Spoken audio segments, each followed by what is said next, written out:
y'all believe it's about to be April? Because I sure as hell can't. We're recording in front of my bookshelf, guys. Let me know how we feel about this, because I genuinely miss filming in front of my bookshelves. But it's like, I have my dresser here because we have, you know, I have a child. We have my man's dresser here. I miss filming in front of my damn bookshelf, y'all. So let me know. So we have 5 books. I have 4 here with me because for life of me, I can't remember where I put the 5th book. So let's go ahead and get started with this video. So the first book I have on my TBR is Legendary by Stephanie Garber. This is the 2nd book in the Carvel trilogy. The first one, we meet the sisters Donatella and, oh my god, how do I say her last name? Her name? Donatella and Scarlett. And they go to see Carvel and a whole bunch of stuff happens. I honestly did not like the beginning, but once we got to the middle, we got more into it. I was hooked. I knew from the middle, I wasn't even done. When I was halfway through the book by like 150 pages, I went to Barnes & Noble and I got the 2nd book. I love it. So I don't want to spoil Carvel, but Scarlett has been writing to Legend, who runs Carvel, from the moment, you know, her grandmother told her stories of it. And because of that, she has always wanted to go. So when her and her sister get 2 random tickets, they go. And what they didn't know is that they were part of the games. Scarlett didn't know her sister had set her up to be a part of the games. I absolutely love the first book. I gave it, I think, a 4.5 out of 5 stars. So of course we have to continue on with the series. The 2nd book, don't worry guys, there's going to be a lot of reading vlogs, is going to be Wild Love by Elsie Silver. This is the 1st book in her new series, so let's read the back what it's about. She's been driving him wild for years, the good kind of wild, the bad kind of wild, but mostly the kind of wild that comes with wanting your best friend's little sister and knowing you can't have her.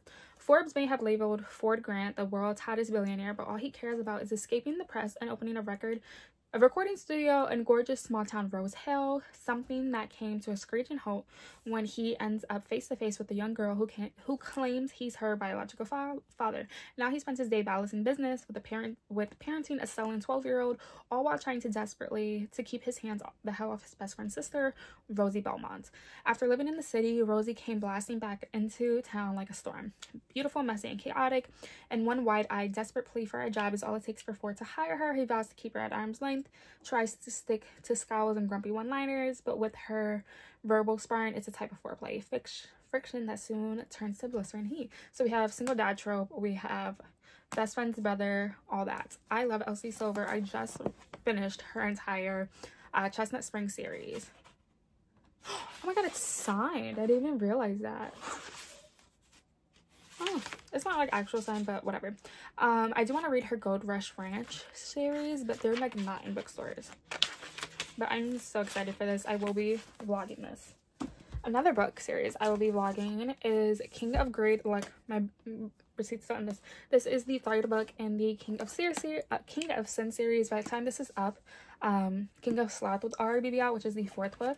This one, we follow Dominic and Alessandra, meet them in the 1st and 2nd book. So it says he had her, he lost her, and he'll do anything to win her back.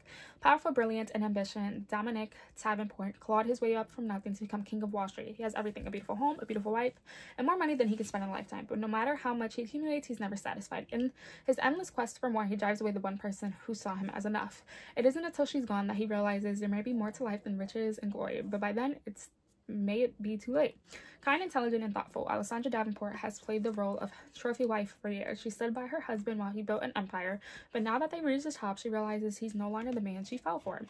When it becomes clear that she'll always come second to his work, she finally takes charge of her life and puts herself first, even if it means leaving the only man she's ever loved. But what she didn't count on was his refusal to let her go, or for him to fight for their marriage no matter what it takes. So we meet them in book 1. We get to know more of Alessandra in book 2, Isabella.